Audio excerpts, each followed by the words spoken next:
Nagpabili na luwas sa African swine fever ang mga baboy sa Negros Oriental. Mao kini ang gipadayag sa mga lokal na opisyal sa lalawigan aron mahibalo ang publiko na wala ni katap dinhi ang gikahadlokang sakit sa mga baboy.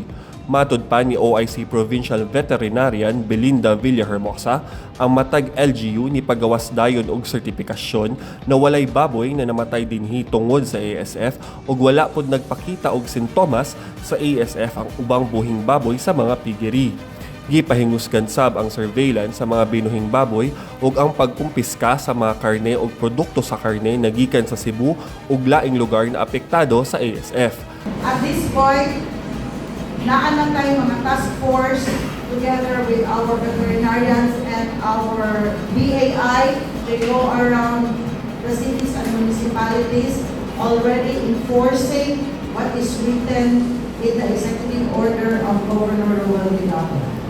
Ni-anunsyo sab og ban ang kagamhanan sa pagpasulod og baboy, pork products ug pork byproducts sulod sa 45 ka adlaw.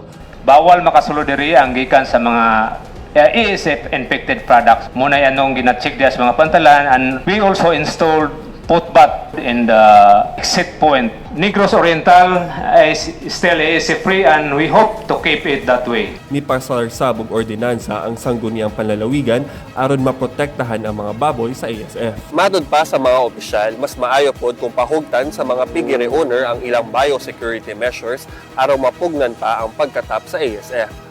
Alang sa maayong balita sa Negros Oriental, ako Sir Anthony Lamotan.